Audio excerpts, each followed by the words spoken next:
Welcome to History Teller Whitey. Today, we embark on an extraordinary journey through one of the most dramatic transformations in Japanese history, the Meiji Restoration. Imagine a nation that had been closed off from the world for centuries, ruled by samurai traditions and a rigid feudal system. In just a few decades, this nation would rise to become a modern industrial powerhouse, defeat a European empire in battle, and claim its place on the global stage. From the fall of the Tokugawa shogunate to the rise of the emperor-centered government, from sweeping political and social reforms to the building of railways, factories, and modern armies, from cultural innovations to international diplomacy, this is the story of Japan's incredible rebirth. Every reform, every war, every innovation in this era reshaped the nation and set the stage for Japan's emergence as a world power. Stay with us as we explore the 20 chapters of this epic journey, where modernization, ambition, and vision collide to transform a society. By the end, you'll understand why the Meiji era remains a defining moment in not just Japanese history, but world history. So, sit back, immerse yourself, and prepare to witness the rise of modern Japan in all its glory. In the mid-19th century, Japan was a nation caught between centuries-old traditions and the unstoppable tide of foreign influence. For over 200 years, the Tokugawa shogunate had maintained a rigidly isolated society under the policy of sakoku, or closed country. This isolation preserved traditional social hierarchies, feudal practices, and the dominance of the samurai class. The emperor, while revered, remained largely a symbolic figurehead, with real power concentrated in the hands of the shogun and the daimyos, the regional lords who oversaw their fiefdoms. The samurai, a warrior elite, had seen their roles shift from battlefield command to administrative and ceremonial functions, and their authority had become increasingly ceremonial, tied to tradition rather than necessity. However, the outside world was pressing hard against Japan's borders. In 1853, Commodore Matthew Perry of the United States arrived with his black ships, demanding that Japan open its ports to international trade. The shock of these technologically advanced warships, capable of overwhelming Japan's coastal defenses, exposed the nation's vulnerability. Japan's leaders were confronted with a stark reality. They could either modernize rapidly or face colonization and subjugation by Western powers, as had happened to China during the Opium Wars. Within this crucible of crisis, a revolutionary vision began to form, advocating the restoration of imperial power, the dismantling of feudal authority, and the wholesale modernization of the Japanese state. By the 1860s, Japan's political landscape had become increasingly fragmented. Anti-shogun factions, particularly from the Satsuma, Choshu, and Tosa domains, began pushing for radical reform. These domains had already demonstrated their military and organizational prowess and were increasingly aligned with Western ideas of modernization. The shogunate, unable to contend with both internal dissent and foreign pressure, began to crumble. The pivotal moment came in 1868 with the resignation of Tokugawa Yoshinobu, the last shogun, effectively ending over 2.5 centuries of Tokugawa rule. The ensuing political upheaval led to the formal restoration of imperial authority under Emperor Meiji, who was only 15 years old at the time. Although young, he became a symbolic and unifying figure around which the country could rally. The slogan Fukoku Kyohei, rich country, strong army, was adopted as the guiding principle for national rejuvenation. This restoration was not merely a political shift. It represented the first step in transforming Japan from a feudal, agrarian society into a modern industrial state capable of competing with Western powers. Samurai loyalties were tested as traditional social hierarchies were dismantled, forcing warriors to adapt to new societal roles or risk obsolescence.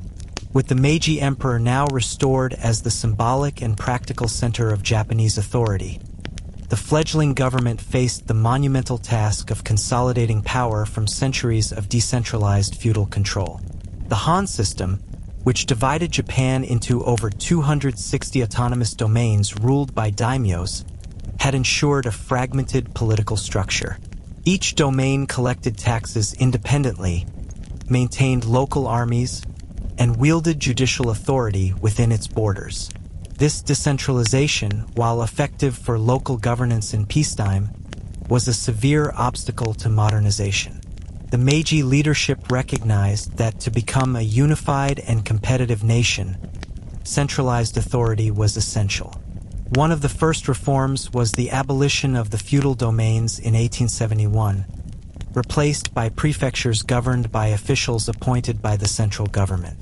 This restructuring not only eliminated the independent power of the daimyos, but also allowed the central government to collect taxes directly, regulate local policies, and create a standardized legal system.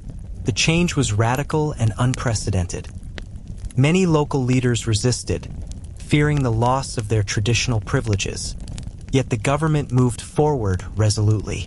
Through a combination of persuasion, coercion, and selective rewards, the Meiji leaders successfully brought the formerly autonomous regions under centralized control, effectively laying the groundwork for a modern state where the emperor, and by extension the central bureaucracy, was the ultimate authority. Political centralization was only one part of Japan's transformation. The Meiji government also understood that economic modernization was critical to national strength. During the early Meiji years, a series of sweeping economic reforms was introduced to shift Japan from a primarily agrarian economy to one capable of supporting industrial growth. The government undertook land surveys to clarify ownership and establish a uniform tax system. This allowed for more efficient collection of revenues, creating funds that could be invested in infrastructure and industrial projects. The adoption of Western technologies was prioritized. Railways were constructed to connect major urban and industrial centers. Ports were modernized to facilitate international trade, and telegraph lines linked the nation, creating a rapid communication network unprecedented in Japanese history. The government also established model factories and encouraged private entrepreneurship, particularly in textile production, which became one of Japan's first major export industries. Alongside infrastructure development, the Meiji government sought to modernize financial institutions, creating a national banking system that could support industrial investment. This ambitious economic agenda demonstrated that Japan's leaders were determined not just to imitate Western powers, but to create a self-sufficient, industrially competitive nation capable of asserting its presence on the global stage. Centralization and economic reform could not protect Japan alone. National defense was a top priority, especially given the presence of Western powers in the region and the looming threat of colonization. The old samurai armies, bound to their local domains and trained in traditional martial techniques, were deemed inadequate for modern warfare. Consequently, the government introduced the conscription law of 1873, mandating military service for all able-bodied men regardless of social class. This policy was revolutionary, effectively dismantling the military dominance of the samurai and creating a modern, professional army organized on Western lines. The transition was not smooth. Many samurai were deeply resentful, feeling that their hereditary privileges and social status were under attack. Local uprisings, though largely suppressed, reflected the tension between Japan's old warrior class and the emerging modern state. At the same time, the government imported foreign military advisors from France, Britain, and Germany, teaching Japanese troops modern tactics, firearms usage, and artillery techniques. Shipbuilding, artillery production, and the establishment of a modern navy followed suit. By integrating Western military practices while retaining uniquely Japanese organizational structures, the Meiji leadership ensured that Japan could defend itself against foreign threats and assert its sovereignty, a necessary step in its transformation from a feudal backwater into a rising global power. The Meiji Restoration was not only a political and economic revolution, but also a profound cultural transformation. Westernization became a key feature of modernization, visible in clothing, architecture, art, and social customs.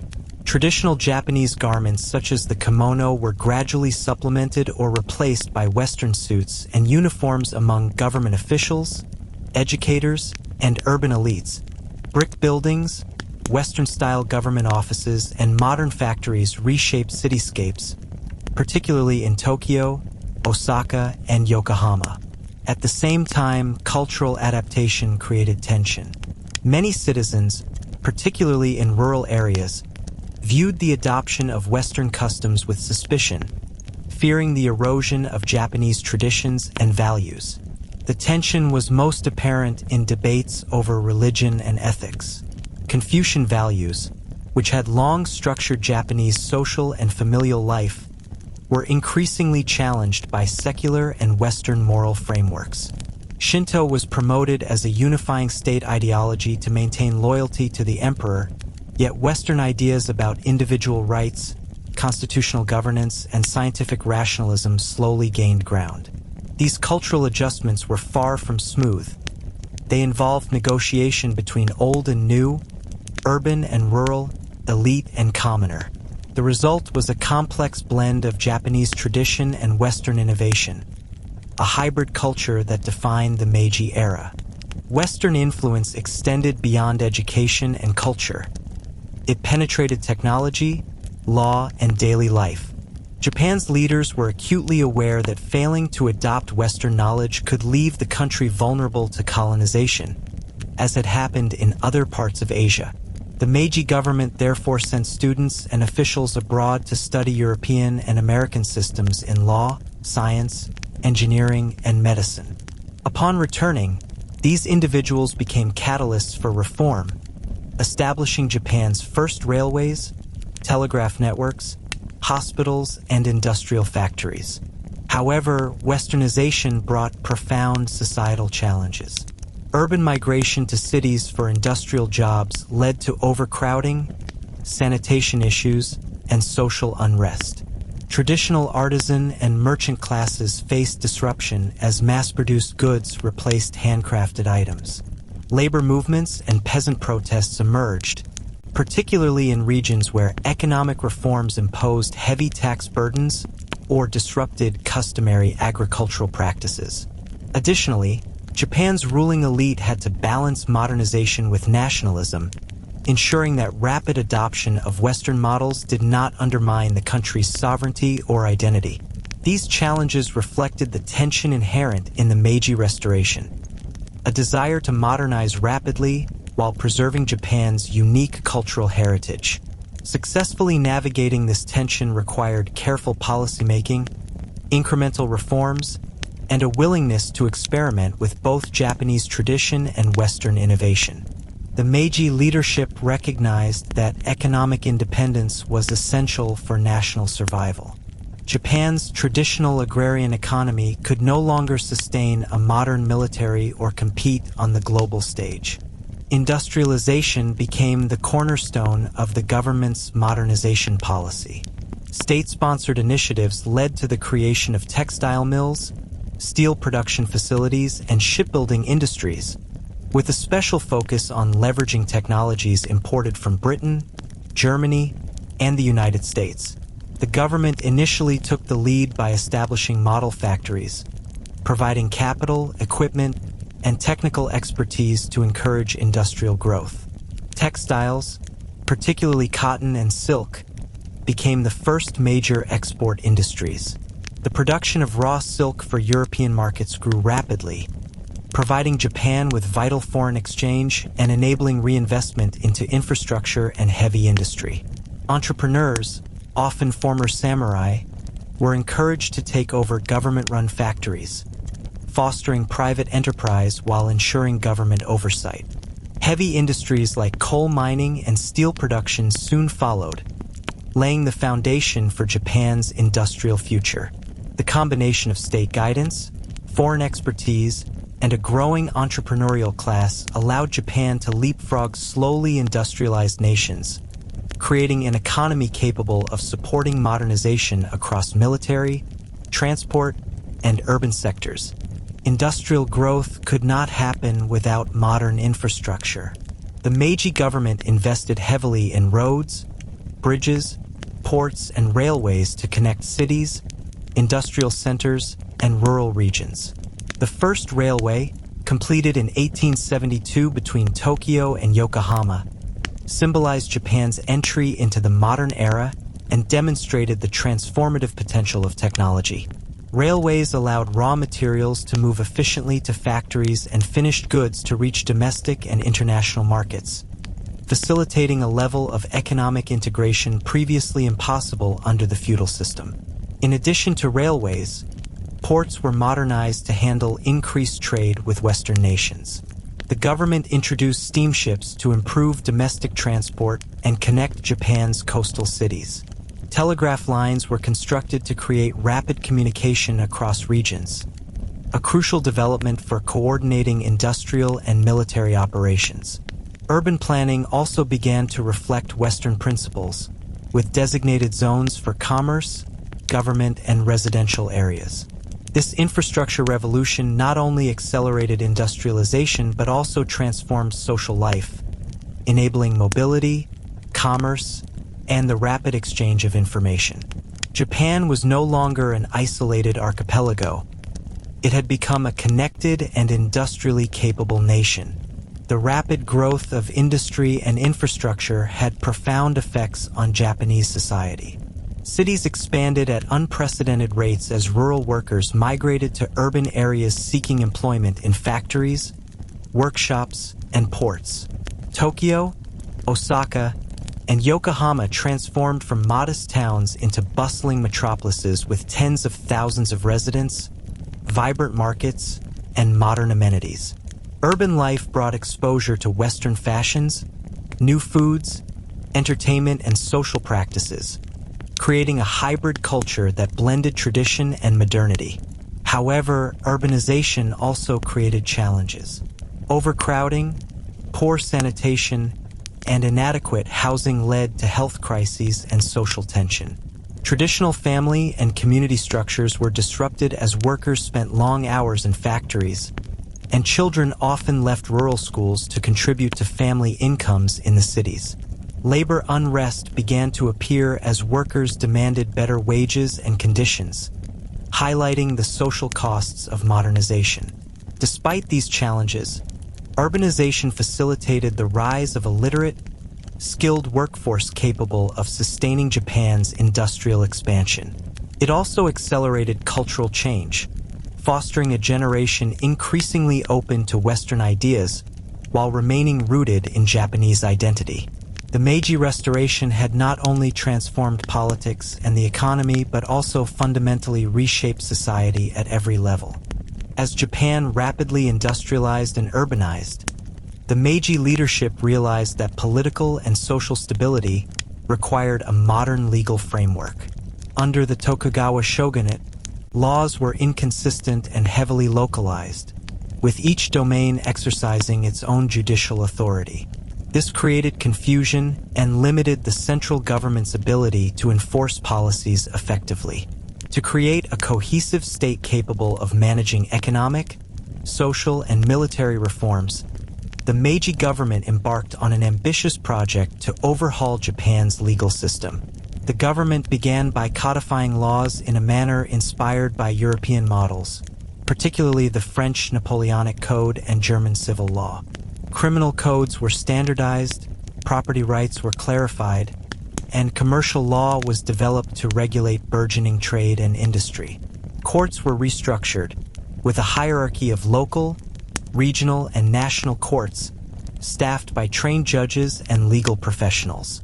Legal education became a priority, and new institutions were established to train lawyers and bureaucrats familiar with modern judicial principles.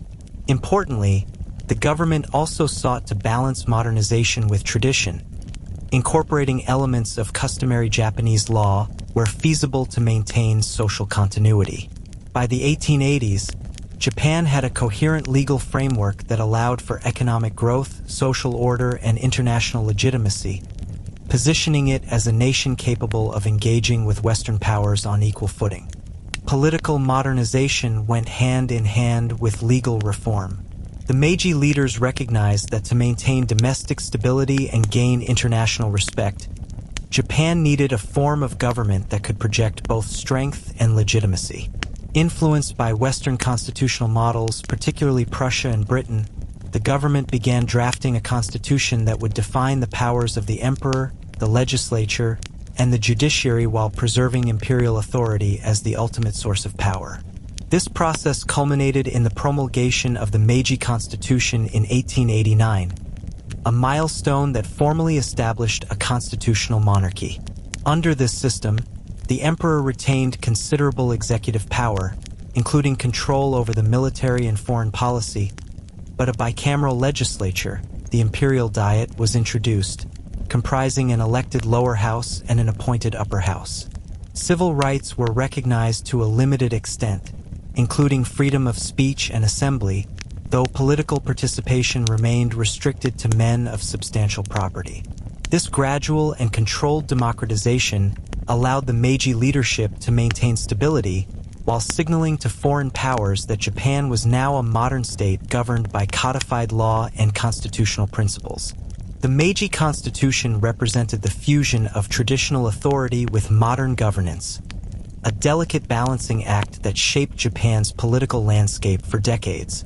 The introduction of constitutional government triggered a new phase of political modernization. Political parties began to emerge, initially as groups advocating for liberal reforms, greater representation in the Diet, and more robust civil rights.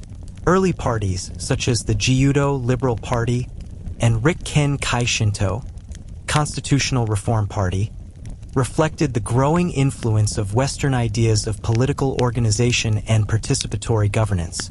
While these parties often faced opposition from the central government, they played a critical role in shaping policy debates and educating the population about modern political processes. At the same time, the government carefully managed political modernization to prevent instability. Bureaucrats and advisors trained in Western legal and administrative systems were integrated into the government, ensuring that modern institutions operated efficiently while remaining loyal to the emperor. Local assemblies were established to involve citizens in municipal governance, laying the groundwork for grassroots participation in national politics. Over time, the combination of legal reforms, constitutional government, and emerging political parties created a system capable of balancing modernization, central authority, and limited public participation. By the end of the 1880s, Japan had evolved from a feudal, isolated state into a modern polity with codified laws, structured governance, and the beginnings of a participatory political culture. The Meiji government recognized early that Japan's survival and modernization were closely tied to its standing in the international arena. The country had been painfully reminded of the Western threat during Commodore Perry's arrival in 1853 and the subsequent signing of unequal treaties, which had granted foreign powers extraterritorial rights and control over tariffs. These treaties not only undermined Japan's sovereignty, but also exposed the country to economic exploitation. Addressing these issues became a top priority for the Meiji leadership. Japan embarked on a rigorous program of diplomatic engagement, sending officials and scholars abroad to study Western governments, legal systems, and economic policies. Ambassadors were dispatched to the United States, Britain, France, Germany, and other European nations to negotiate trade agreements, gain recognition, and learn the rules of modern diplomacy. The goal was to revise the unequal treaties while demonstrating that Japan had transformed into a civilized, modern nation capable of managing its own affairs. Diplomacy became an extension of domestic reform. By showing the world that Japan could meet Western standards in law, administration, and military capability, the government sought to secure equality in international relations and protect the nation from colonization. While diplomatic efforts focused on Western powers, Japan also turned its attention to East Asia, particularly Korea and China. The Meiji leadership understood that regional dominance was critical to Japan's security and long-term economic interests. Military modernization, begun in the early 1870s, played a central role in this strategy. The creation of a modern conscript army, the adoption of Western tactics, and the establishment of a modern navy allowed Japan to project power far beyond its shores. Foreign military advisors helped train Japanese forces in European methods, particularly German organization for the army and British expertise for the navy. Japan's military reforms were not solely defensive. The leadership envisioned an assertive regional role, capable of influencing the affairs of neighboring states while deterring Western encroachment. Tensions with China over Korea, as well as interactions with Russia and Britain in Northeast Asia, became opportunities for Japan to test its modernized armed forces. By the 1880s, Japan was increasingly viewed by both neighbors and Western powers as a state undergoing rapid transformation, moving from a secluded archipelago to a strategically significant player in East Asian geopolitics. By the late 1880s, Japan's efforts to modernize domestically and strengthen its military began to bear fruit on the international stage. Western powers, initially skeptical of Japan's ability to reform, gradually acknowledged its progress. Japan revised many of the unequal treaties, regaining control over tariffs and ending extraterritorial privileges for foreigners, a major milestone in reclaiming sovereignty. This achievement reflected Japan's successful blending of Western legal and administrative practices with national determination. The international recognition Japan gained during this period also enhanced national confidence. Diplomatic missions, trade agreements, and military exercises abroad served to demonstrate that Japan was no longer a backward, isolated nation, but a state capable of asserting its interests globally. This newfound status had profound domestic implications. It reinforced the legitimacy of the Meiji government, validated the sacrifices of the samurai and commoners alike during modernization, and motivated further reforms. Japan had successfully transitioned from a vulnerable, feudal state into an emerging power, ready to compete in the dynamic and often perilous arena of international politics. The Meiji Restoration's rapid reforms brought extraordinary progress, but they also sparked resistance, particularly among the samurai, whose centuries-old privileges and social status were under threat. By the mid-1870s, discontent had grown in several regions, especially in Satsuma, a southern domain with a proud warrior tradition. The abolition of the samurai stipend, the loss of exclusive rights to carry swords, and mandatory conscription for commoners fueled deep resentment. Many samurai felt betrayed by the very government they had once supported during the overthrow of the Tokugawa shogunate. Seigo Takamori, a former samurai and one of the architects of the Meiji Restoration, became the symbolic leader of disaffected samurai.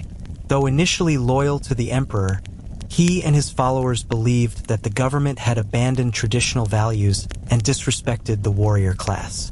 In 1877, this tension erupted into the Satsuma Rebellion, the largest armed uprising against the Meiji government. Armed with traditional swords, a few firearms, and extensive local knowledge, the rebels sought to restore the honor of the samurai and challenge the new order. The rebellion represented a clash not just of armies but of eras, a final struggle between Japan's feudal past and its industrialized future. The Satsuma Rebellion quickly escalated into a major military confrontation, testing the effectiveness of Japan's newly modernized army. The government forces, trained under Western military doctrines and equipped with modern rifles and artillery, confronted the samurai who, despite courage and skill, were at a technological disadvantage. Battles took place across Kyushu, with both sides suffering significant casualties. The rebellion exposed the stark contrast between old-style samurai warfare and the disciplined, conscripted army of the Meiji state.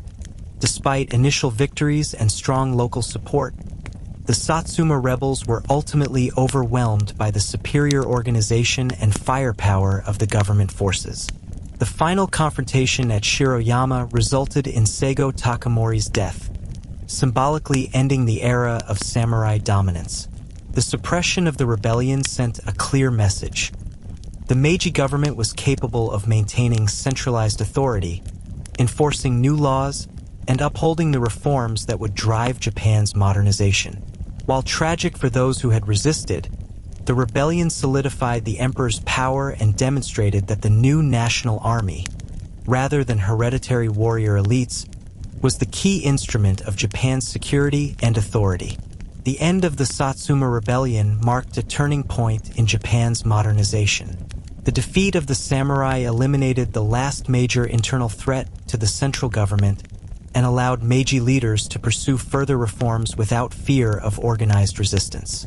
The government used this opportunity to accelerate the development of infrastructure, expand the industrial economy, and integrate rural regions more tightly into national governance. Former samurai were offered roles in the bureaucracy, military, or emerging industrial sectors, although many struggled to adapt to these new social and economic realities. The rebellion also had long-term symbolic significance. It represented the painful but necessary sacrifices required for national modernization. Stories of samurai bravery, loyalty, and honor were immortalized in literature and culture, blending nostalgia with recognition of the new order.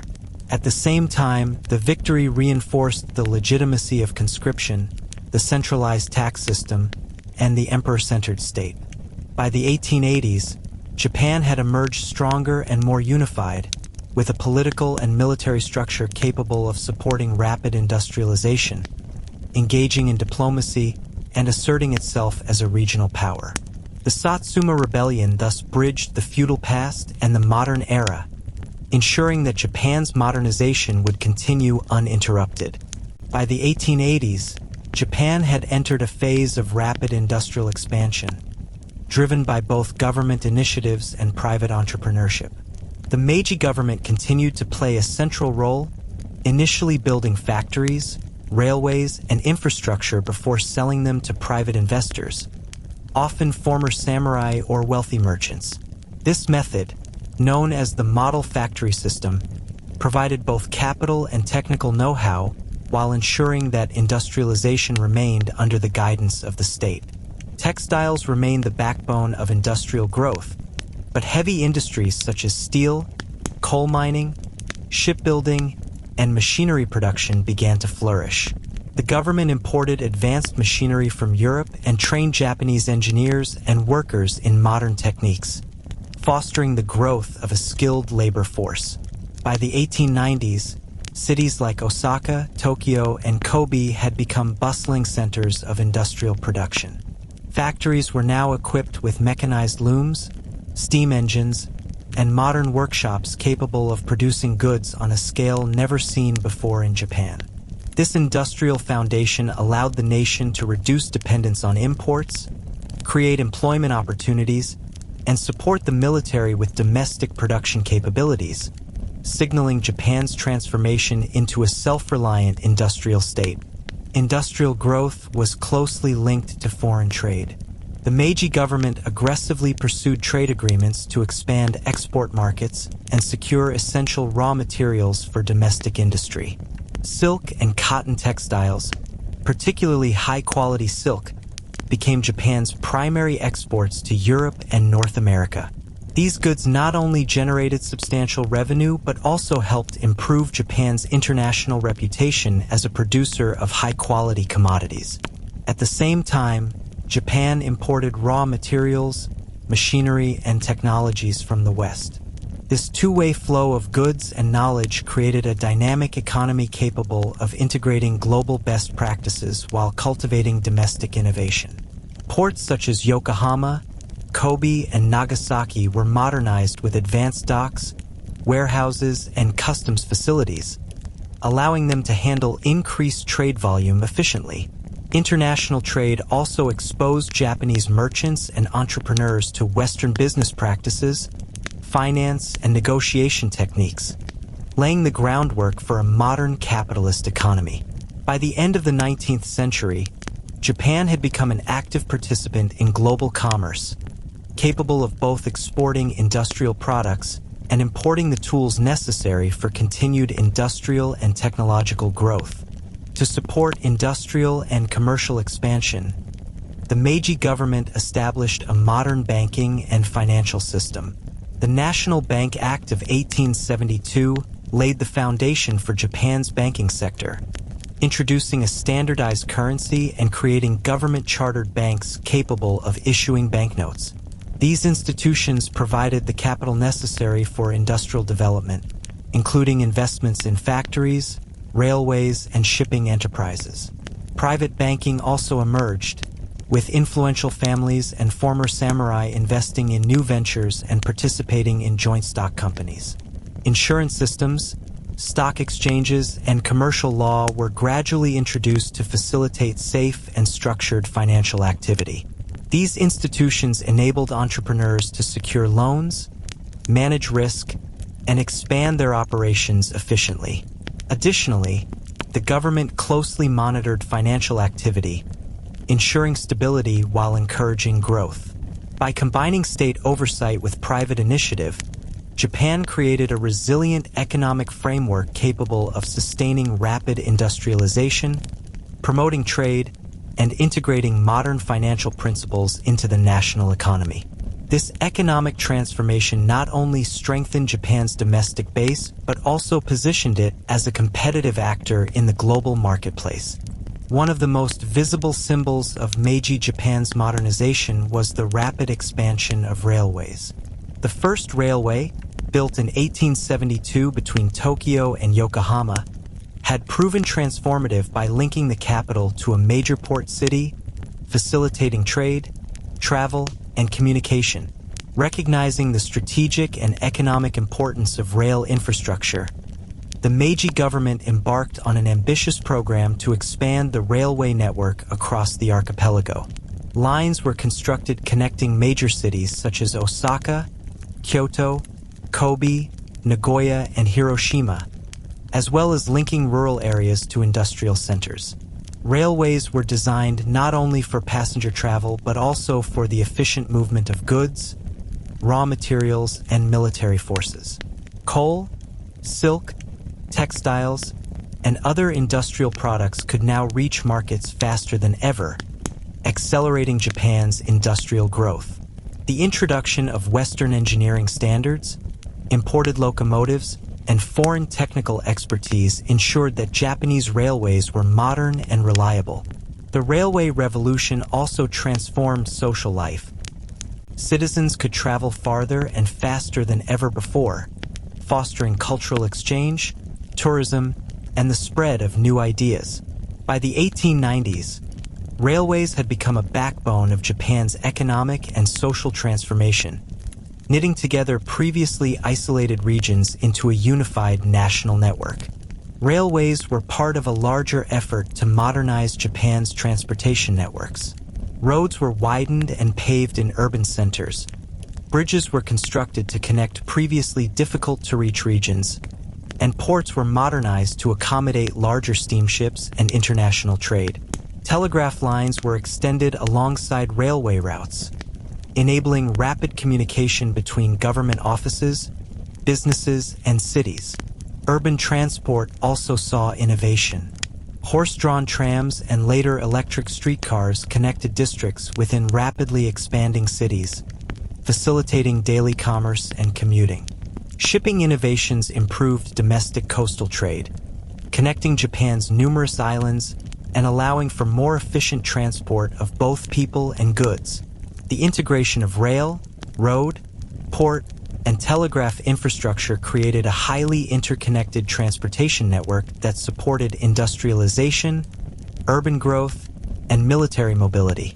This transformation of logistics and infrastructure was essential not only for economic development but also for asserting national sovereignty, ensuring that the Meiji government could exercise control and coordination across the country's diverse and geographically dispersed regions. The expansion of transportation networks fueled urban growth and modernization. Cities like Tokyo, Osaka, and Yokohama underwent rapid transformation, evolving from traditional Edo period towns into modern metropolises. Urban planning initiatives incorporated Western architectural styles, improved sanitation, street lighting, and public parks. Government buildings, schools, hospitals, and industrial facilities were constructed in modern styles, symbolizing Japan's entry into the modern world. These changes had profound social impacts. Rural migrants seeking factory or service work flooded into cities, creating densely populated urban centers with vibrant markets, theaters, and cultural institutions. While modernization improved access to education, health services, and economic opportunities, it also introduced new challenges. Overcrowding, poor sanitation, housing shortages, and labor unrest became pressing social issues. The juxtaposition of traditional Japanese neighborhoods with Western-style districts highlighted both the rapid pace of change and the tensions inherent in modernization. Urban life became a microcosm of the Meiji transformation, dynamic, innovative, and challenging, reflecting the broader societal shift from a feudal, agrarian society to an industrial, modern nation.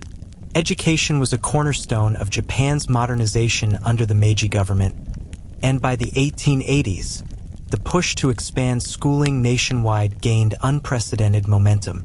The Education Order of 1872 had established compulsory elementary education, but the government now aimed to create a more comprehensive system that included secondary schools, technical institutes, and universities. Access to education was no longer limited to the elite or urban classes.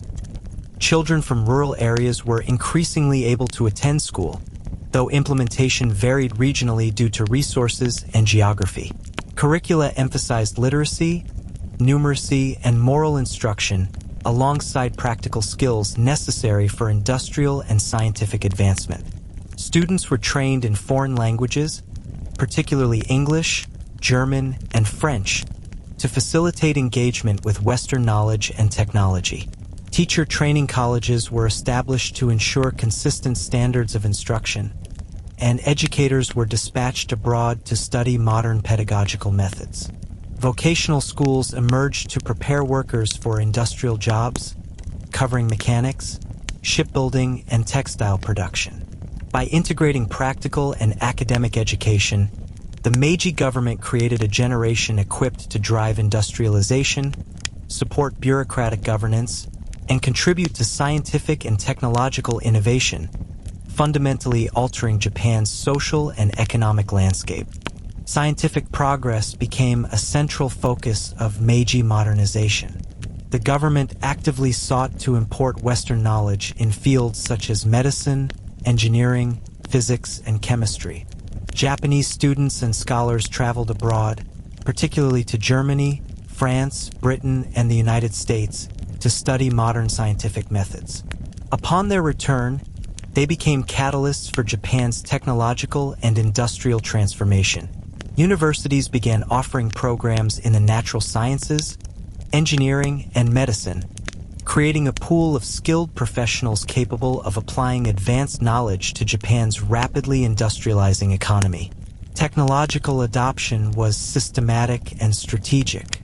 Factories, railways, and ports were equipped with Western machinery, and industries like textiles, steel, and shipbuilding utilized imported techniques adapted to local needs. Medical science benefited from Western practices, improving public health, hospital systems, and hygiene standards in growing urban centers. Japan also emphasized applied science, encouraging innovation to meet the specific challenges of industrialization and infrastructure development. By combining imported knowledge with domestic ingenuity, Japan rapidly narrowed the technological gap with Western nations, demonstrating that scientific progress was inseparable from national development and sovereignty. Cultural modernization accompanied educational and scientific reform, reshaping daily life, art, and society.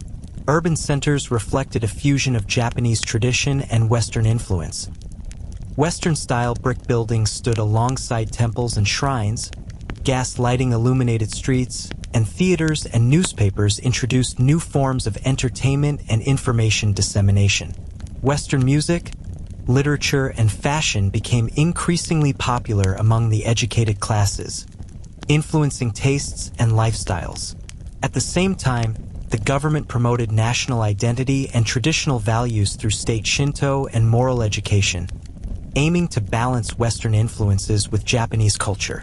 Artistic innovation flourished as painters, writers, and architects experimented with hybrid styles that incorporated Western techniques while honoring Japanese heritage. Newspapers, magazines, and public lectures spread ideas rapidly, creating an informed citizenry aware of both domestic developments and global trends. The Meiji era thus became a period of cultural experimentation and transformation, where Japan embraced modernization while actively negotiating the preservation of its unique cultural identity. This blend of innovation and tradition became a defining characteristic of Meiji Japan and set the stage for its emergence as a modern nation-state.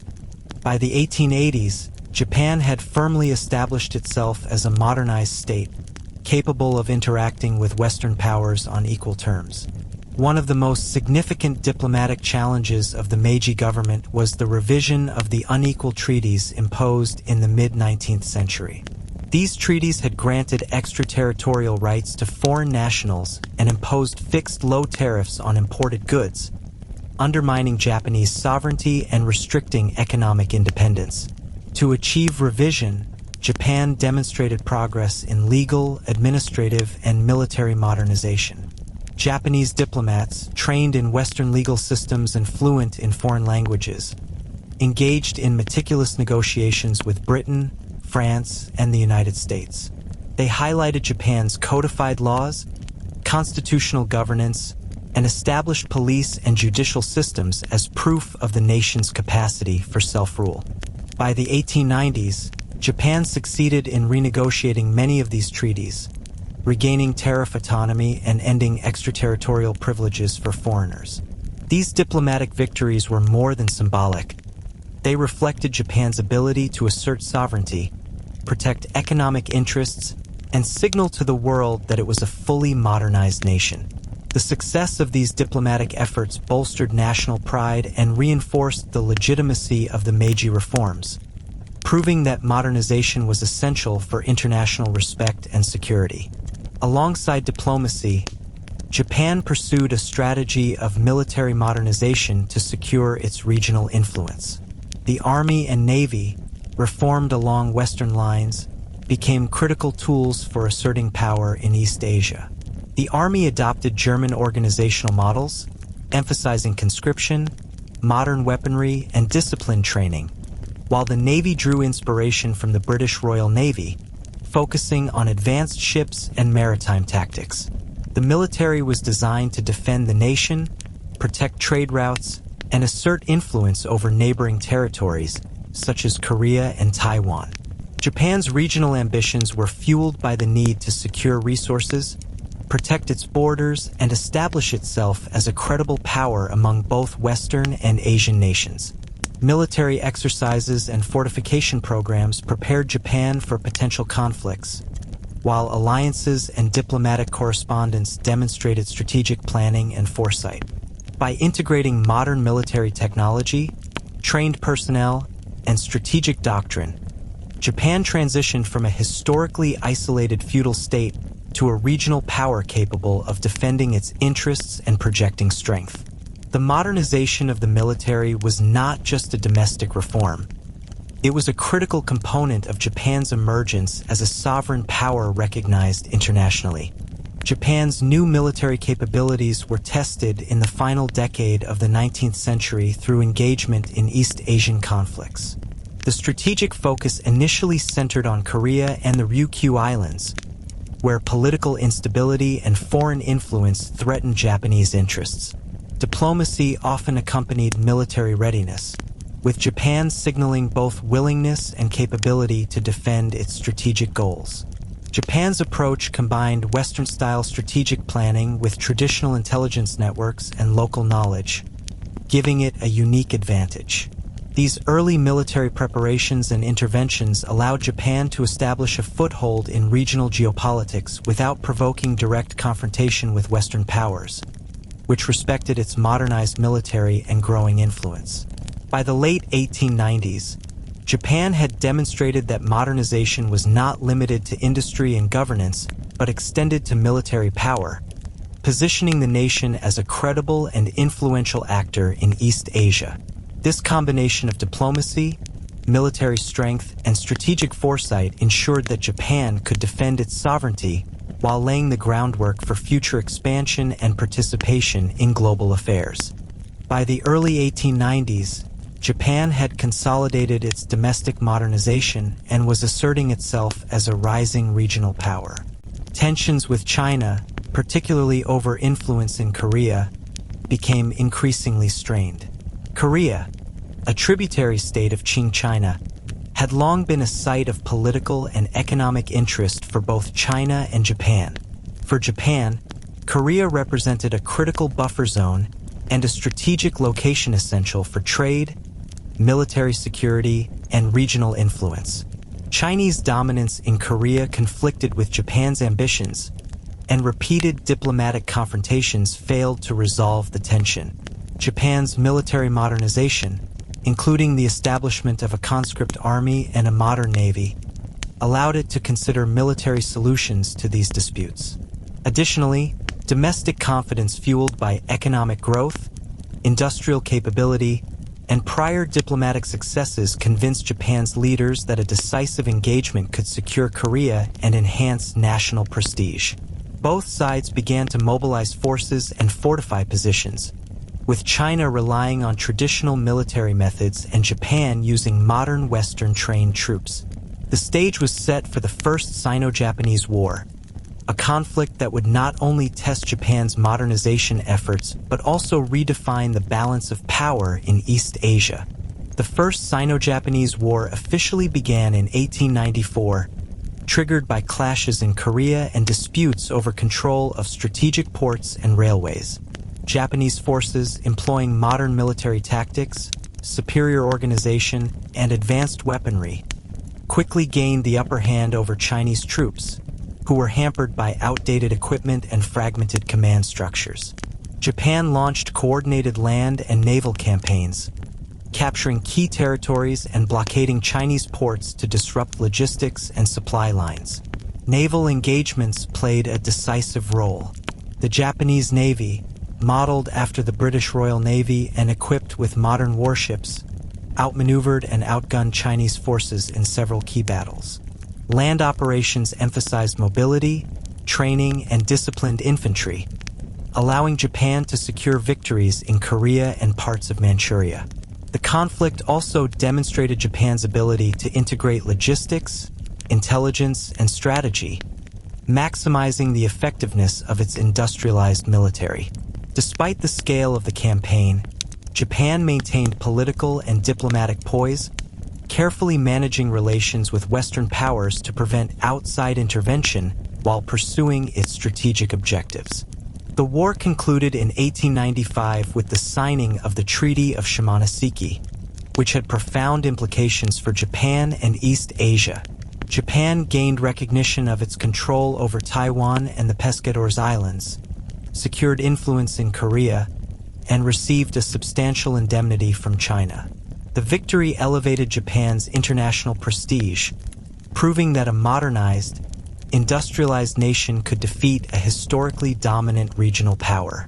Domestically, the success of the war validated the Meiji reforms, particularly industrialization, military modernization, and centralization of authority. National pride soared, and Japan's government leveraged the victory to further strengthen its political legitimacy. Economically, war indemnities provided additional funds for infrastructure, industry, and education, fueling continued modernization. The conflict also demonstrated the importance of science, technology, and strategy in national defense, influencing future military planning and industrial priorities. The First Sino-Japanese War marked Japan's emergence as a major regional power, signaling a shift in East Asian geopolitics and laying the foundation for its future imperial ambitions. Following Japan's victory in the First Sino-Japanese War, the Meiji government embarked on a new phase of domestic reforms to consolidate authority and strengthen the nation's governance structures. The success of the war reinforced the emperor-centered state and the legitimacy of the reforms implemented over the previous 3 decades. Government officials sought to improve bureaucratic efficiency, centralize authority further, and ensure that the administration could manage the increasingly complex demands of an industrializing society. New administrative divisions were refined, and prefectural governors were given expanded responsibilities to oversee taxation, public works, education, and law enforcement. Legal reforms continued, with courts gaining clearer jurisdiction, codified procedures, and greater professionalism among judges and lawyers. Civil service exams were introduced or strengthened to ensure that the growing bureaucracy was staffed by competent, trained personnel rather than relying solely on hereditary privilege or personal connections. Local assemblies were also encouraged to implement civic projects, improving roads, sanitation, and public amenities, reflecting the government's desire to balance central authority with local input. These reforms not only enhanced administrative efficiency but also helped maintain social stability in a country undergoing rapid economic and technological change. The post-war economic and political consolidation also drove significant social transformation. Education remained a priority, with literacy rates rising sharply and secondary and technical education expanding to produce skilled workers for industry and government. Urban populations grew rapidly, creating vibrant cultural hubs where Western and Japanese traditions coexisted. Newspapers, magazines, and theater provided avenues for social discourse, entertainment, and political awareness, while Western art, fashion, and architecture became increasingly visible in urban life. At the same time, tensions arose as rapid modernization disrupted traditional social hierarchies. Former samurai, displaced by conscription and economic reforms, sought new roles in business, bureaucracy, or the military. Rural peasants faced new economic pressures as taxation and industrial labor demands increased. Women gradually gained access to education and employment, although societal norms remained restrictive. Popular nationalism surged, fueled by Japan's military success and growing pride in the nation's modernization. These combined forces, education, urbanization, industrialization, and nationalism, reshaped Japanese society, forging a modern citizenry equipped to participate in and support the continued transformation of the nation. By the turn of the 20th century, Japan had emerged as a modernized, industrial nation with a capable military and growing economic strength. Its successes in the First Sino-Japanese War and subsequent domestic reforms had solidified national pride and ambition, while simultaneously expanding Japan's regional interests. Korea and Manchuria became focal points of strategic concern due to their economic potential, geographical significance, and role in security planning. Meanwhile, Russia, expanding its influence in Northeast Asia, sought dominance over Manchuria and the Korean Peninsula, creating a clash of interests between the two powers. Diplomatic negotiations between Japan and Russia over control of strategic territories failed repeatedly, with each side perceiving the other's demands as unacceptable. Japan viewed Russian expansion as a direct threat to its sovereignty and regional ambitions, while Russia underestimated Japan's military modernization and international resolve. As tensions escalated, Japan decided that a preemptive strike could secure strategic advantages before Russia could fully consolidate its position. On February 8, 1904, Japan launched a surprise attack on the Russian fleet at Port Arthur, marking the beginning of the Russo-Japanese War. This conflict was historically significant, as it represented the first time an Asian power decisively defeated a European nation in modern warfare, altering global perceptions of power and influencing the balance of international relations in the early 20th century. The Russo-Japanese War was fought on multiple fronts, primarily in Manchuria and at sea, and highlighted Japan's military modernization. The Imperial Japanese Navy, trained in British naval strategies and equipped with advanced warships, secured early victories by controlling sea lanes and isolating Russian forces. The attack on Port Arthur demonstrated Japan's strategic planning, use of intelligence, and technological advantage. Naval battles, including the decisive confrontation at the Battle of Tsushima, showcased Japan's ability to combine modern weaponry, effective communication, and disciplined crews to defeat a numerically superior adversary. On land, Japanese forces demonstrated mobility, coordination, and the effective integration of artillery, infantry, and logistics, often outmaneuvering Russian troops who were hindered by poor coordination and outdated tactics. Battles at Liaoyang, Mukden, and other key locations involved months of intense fighting, with heavy casualties on both sides. Japan's modern conscript army, supported by railways and supply networks, maintained operational efficiency and morale, illustrating the effectiveness of Meiji-era military reforms. These campaigns demonstrated Japan's capacity to wage sustained, modern warfare, cementing its reputation as a rising power capable of challenging European dominance in East Asia. The war concluded in 1905 with the Treaty of Portsmouth, mediated by U.S. President Theodore Roosevelt. Japan's victory secured recognition of its interests in Korea, control over southern Manchuria, and rights to the Liaodong Peninsula and Port Arthur. Russia's defeat marked a significant shift in global perceptions, as it demonstrated that a non-European power could modernize and successfully challenge a major Western empire. Japan emerged with heightened prestige, bolstering national pride and international credibility, while also signaling the strategic importance of industrialization, modernization, and military preparedness. Domestically, the victory reinforced the legitimacy of the Meiji state, validated decades of reform, and spurred further investment in industry, infrastructure, and education. Socially, national pride soared, with celebrations reflecting widespread recognition of Japan's status as a modern power. Economically, Japan benefited from enhanced access to regional markets, control over strategic territories, and opportunities for industrial and commercial expansion. Internationally, Japan's rise encouraged other Asian nations to reconsider modernization, influenced Western strategic planning, and reshaped the geopolitical landscape of East Asia. The Russo-Japanese War marked a culmination of Meiji modernization, illustrating the nation's transformation from an isolated feudal state to a formidable global actor. Following Japan's victory in the Russo-Japanese War, its position in East Asia was strengthened, particularly regarding Korea.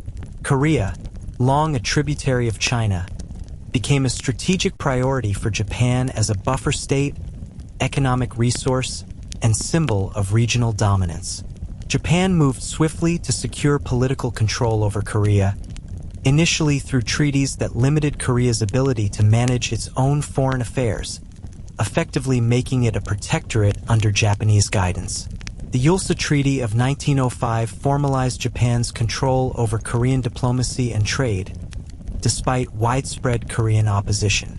Japanese advisors were placed in key governmental positions to guide reforms, modernize the administration, and secure infrastructure projects that aligned with Japan's strategic interests. Railways, ports, and communication networks were expanded under Japanese supervision to facilitate military movement, resource extraction, and commercial integration. While Japan presented these reforms as modernizing measures to improve governance and economy, the Korean populace increasingly viewed them as acts of occupation, fueling resistance movements and nationalist sentiment. The foundation was laid for eventual annexation, reflecting Japan's transition from a defensive modernizer to an assertive imperial power in East Asia. Japan's control over Korea culminated in the formal annexation of 1910, which integrated Korea directly into the Japanese Empire. The annexation process involved significant administrative and political restructuring to ensure complete control. Japanese officials occupied key government positions, introduced Japanese law, and reorganized local governance to align with imperial objectives. Infrastructure projects accelerated, particularly railways, ports, and telecommunication networks, facilitating both resource extraction and the movement of Japanese settlers and administrators. The economic integration of Korea served Japan's industrial and military ambitions. Agricultural and mineral resources, such as rice, coal, and iron, were redirected to support industrial growth in Japan, while Korea's labor force was incorporated into both domestic and industrial projects. Education systems were restructured to promote Japanese language and values, aiming to integrate Koreans into the imperial framework, though resistance persisted. Nationalist movements, secret societies, and uprisings challenged Japanese authority, highlighting the tension between modernization, control, and local identity. Japan's approach combined coercion, modernization, and administrative restructuring, demonstrating its capacity to expand and integrate territories while maintaining centralized authority and projecting power across the region. By the late Meiji period, Japan's rapid industrialization and modernization had profoundly transformed its urban landscape. Cities like Tokyo, Osaka, Yokohama, and Kobe had grown into bustling metropolitan centers, fueled by rural migration, expanding industry, and government investment in infrastructure. Urban planning initiatives introduced Western-style streets, sanitation systems, street lighting, and public parks, creating environments that reflected Japan's new industrial and modern identity. Railways, trams, and telegraph networks integrated city neighborhoods, facilitating the flow of goods, labor, and ideas. Industrial zones grew on city outskirts, with textile mills, factories, and warehouses housing large workforces and attracting laborers from rural areas. The rapid influx of people created challenges, including overcrowding, housing shortages, and sanitation problems, prompting local and national authorities to develop public health policies and urban regulations. Cities became centers of commerce, culture, and political activity, hosting theaters, newspapers, cafes, and clubs where citizens could exchange ideas. This urbanization transformed social life, altering family structures, work patterns, and leisure activities, while also laying the foundation for the emergence of a modern public sphere where culture, politics, and industry intersected. Industrialization brought significant changes to Japan's workforce and labor conditions. Factories required disciplined, skilled labor, and the government promoted technical education and vocational training to supply industrial needs. However, working conditions were often harsh. Long hours, low wages, and unsafe environments characterized much of industrial employment. Child labor was common, especially in textile factories, where children and young women made up a significant portion of the workforce. Labor unrest emerged as workers began organizing to demand better conditions, higher wages, and shorter hours. Early labor movements, though limited in scale and influence, reflected growing awareness of industrial workers' rights and the social challenges of modernization. Strikes, petitions, and local protests were met with a combination of governmental regulation and employer resistance. Meanwhile, the growth of trade unions, though initially suppressed, laid the groundwork for future labor activism and legislation. The development of an industrial workforce not only fueled Japan's economic expansion, but also introduced complex social dynamics that required balancing productivity, social stability, and emerging demands for labor rights and protections. The Meiji era also significantly affected the roles and status of women in Japanese society. Education reforms expanded opportunities for girls, emphasizing literacy, moral instruction, and vocational skills, including teaching, sewing, and clerical work. Although societal norms continued to limit women's public and professional roles, educated women increasingly participated in social reform movements, literature, and emerging industries. Urbanization provided new employment opportunities for women in factories, retail, and offices, challenging traditional expectations of domesticity. Cultural life reflected changing gender dynamics. Women contributed to literature, newspapers, and educational initiatives, while Western fashions and social norms influenced urban lifestyles. Family structures evolved as urban living and industrial employment altered traditional household patterns. At the same time, government and societal institutions emphasized women's roles in raising morally upright citizens and supporting national goals, balancing modernization with traditional Confucian and Japanese ideals. The late Meiji period thus witnessed a transformation in social, cultural, and gender norms, reflecting the complexities of modernization and the blending of Western influence with Japanese tradition. By the late Meiji era, Japan's rapid industrialization had positioned it as one of the most technologically advanced nations in Asia. The government had laid the groundwork for industrial growth by building infrastructure, establishing factories, and introducing Western machinery. However, the late 19th and early 20th centuries witnessed a surge of domestic innovation, as Japanese engineers, inventors, and entrepreneurs adapted foreign technology to local conditions and developed new methods to meet national industrial demands. Textile manufacturing, particularly silk and cotton, benefited from mechanized looms and improved weaving techniques, allowing Japan to compete in international markets. Shipbuilding incorporated advances in metallurgy and steam propulsion, producing modern vessels capable of long-distance travel and naval dominance. Steel production, powered by domestic coal and/or resources, was refined to support machinery, construction, and military needs. Innovation extended to railways, which adopted improved signaling, track laying, and locomotive designs to enhance efficiency and safety. These achievements demonstrated Japan's ability to move beyond mere imitation of Western methods, showcasing creativity and engineering expertise. By the early 20th century, industrial technology had become a key driver of economic growth, military power, and national prestige, illustrating the tangible benefits of sustained modernization. Parallel to industrial innovation, Japan invested heavily in scientific research and education, recognizing that technological progress required a strong foundation in basic and applied sciences. Universities and technical institutes expanded programs in physics, chemistry, medicine, engineering, and agriculture.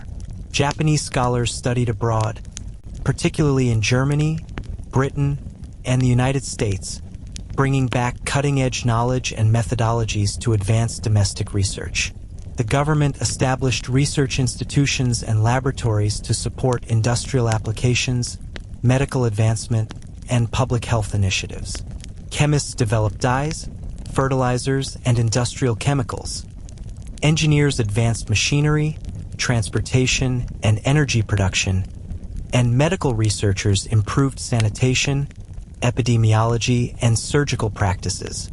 Japan also promoted agricultural science, increasing crop yields, pest control, and mechanization to support a growing urban population.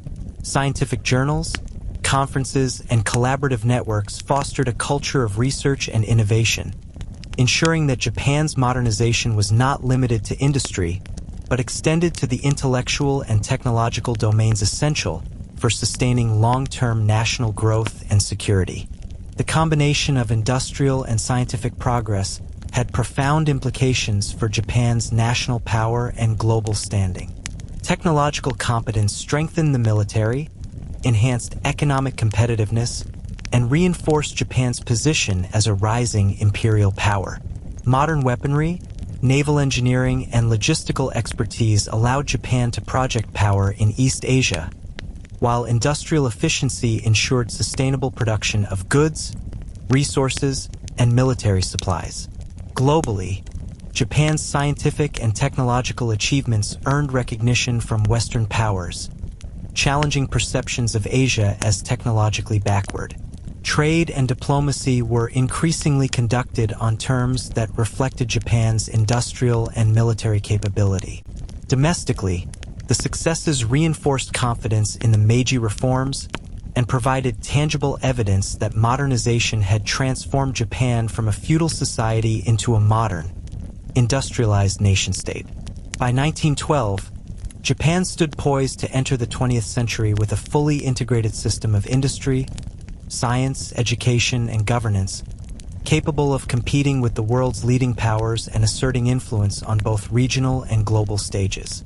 The late Meiji period witnessed a vibrant literary and intellectual scene that reflected Japan's transformation and engagement with modernity.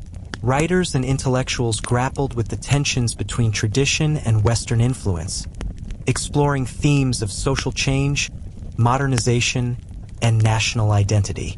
Naturalist literature emerged, emphasizing realistic depictions of human life, social conditions, and psychological complexity. Authors portrayed the struggles of individuals navigating a rapidly industrializing society, highlighting conflicts between rural traditions and urban modernity. Western literary influences, including French realism, British novels, and German philosophy, shaped the works of Meiji authors, who integrated these ideas while maintaining distinct Japanese sensibilities. Journals, magazines, and literary societies proliferated, providing platforms for discussion, critique, and dissemination of new ideas. Intellectual movements, such as liberalism, socialism, and nationalism, found expression in essays, pamphlets, and serialized publications. Universities became hubs of debate and research, hosting lectures and fostering a generation of thinkers who questioned existing social hierarchies and proposed reforms. Literature and intellectual activity thus became both a reflection and driver of Japan's modernization, contributing to the formation of a literate, engaged, and critically aware public. Visual arts during the late Meiji era underwent significant transformation, combining traditional Japanese techniques with Western styles and materials. Painting, sculpture, and printmaking experienced experimentation with perspective, shading, and realism, inspired by European art movements. Artists studied abroad or under Western-trained Japanese teachers, returning with knowledge of oil painting, watercolors, and modern sculpting techniques. Despite Western influence, traditional forms such as ukiyo-e prints, calligraphy, and ceramics persisted, often blending with modern approaches to create hybrid art that reflected Japan's evolving identity. The government and private patrons supported exhibitions, art schools, and cultural institutions, encouraging both preservation and innovation. Architecture also reflected this duality. Public buildings, schools, and banks adopted Western brick and steel designs, while temples, shrines, and private residences maintained Japanese aesthetics. This fusion of tradition and innovation mirrored broader societal trends, where modernization did not entirely displace heritage but transformed it into a dynamic, evolving cultural expression that could coexist with new technologies and ideas. The performing arts experienced similar revitalization, with traditional forms such as kabuki and no theater coexisting alongside new Western-style plays, operas, and musical performances. Urban centers developed theaters and concert halls, exposing audiences to a wide range of entertainment and cultural expression. Music education expanded, incorporating Western instruments, notation systems, and orchestral arrangements alongside traditional Japanese music.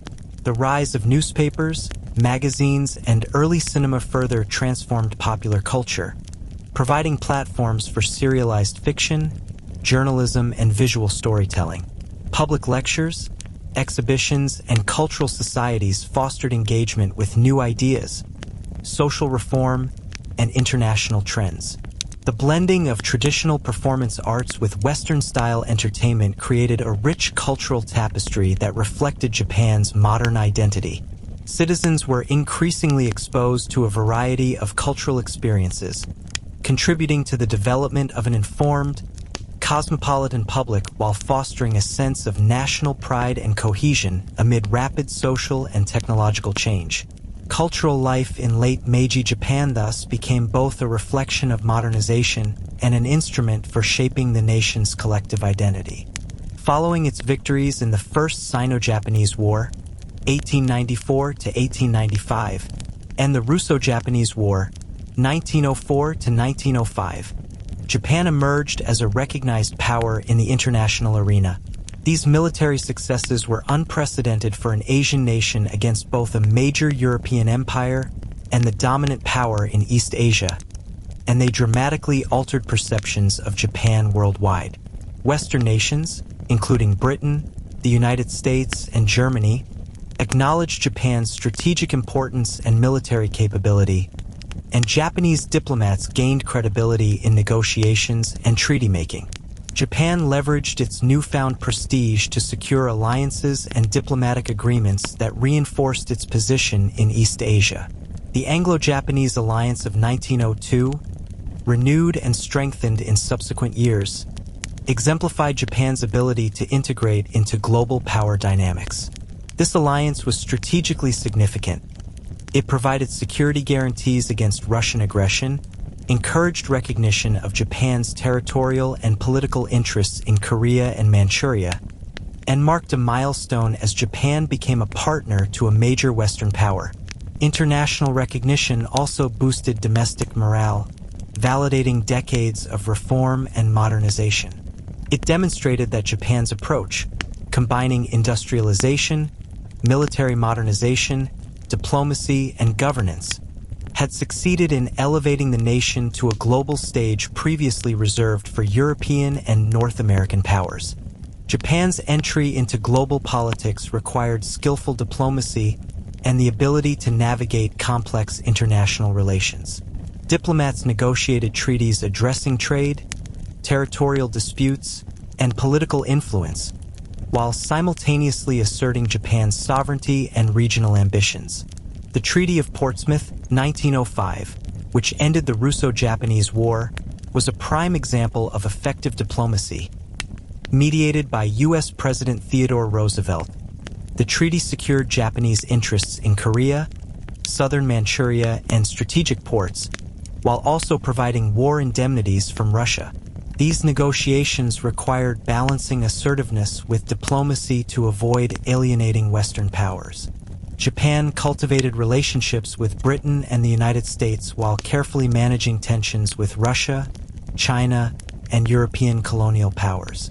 Trade agreements were renegotiated to allow Japan greater autonomy in tariffs and commercial activity. The Meiji government's foreign service, staffed by Western-educated diplomats, emphasized negotiation skills, knowledge of international law, and strategic foresight.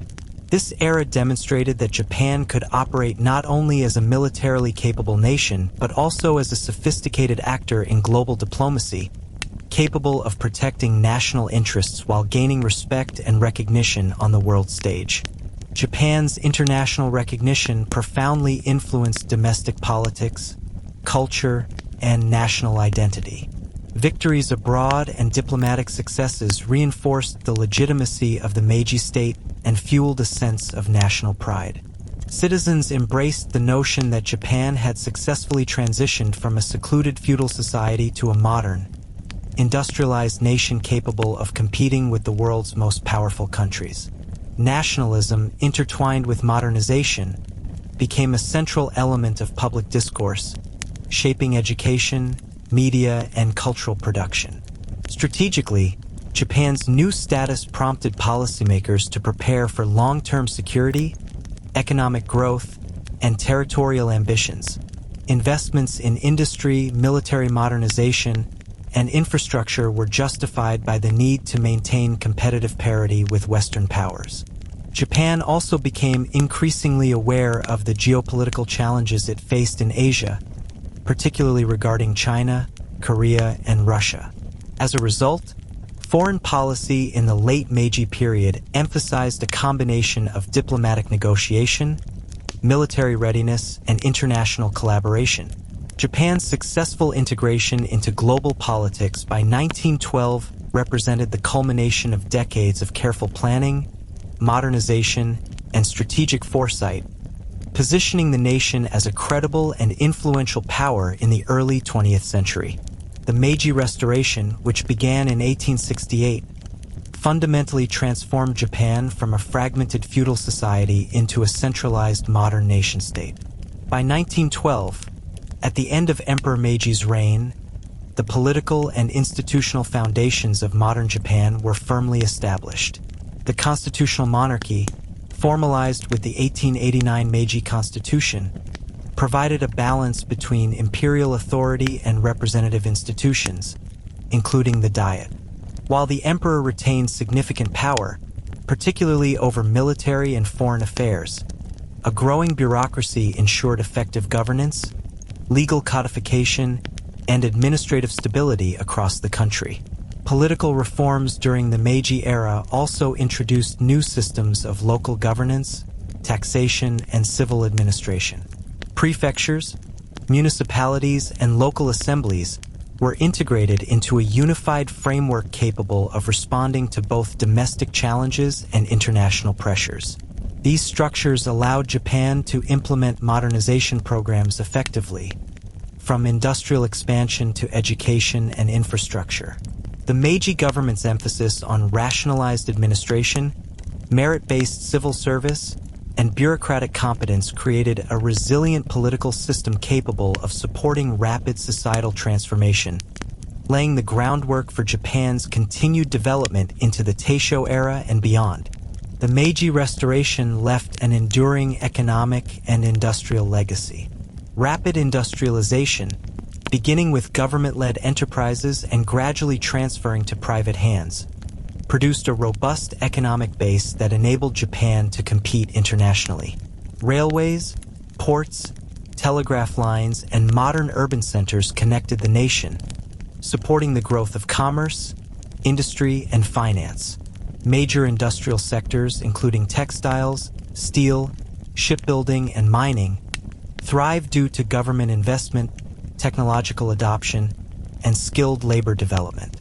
Socially, the Restoration fostered profound changes in education, labor, and cultural life. Compulsory education, vocational training, and universities created a literate, skilled population prepared for industrial employment and civic participation. Urbanization and industrial labor reshaped family structures, gender roles, and daily life. Women, though constrained by traditional expectations, increasingly participated in education, employment, and social reform.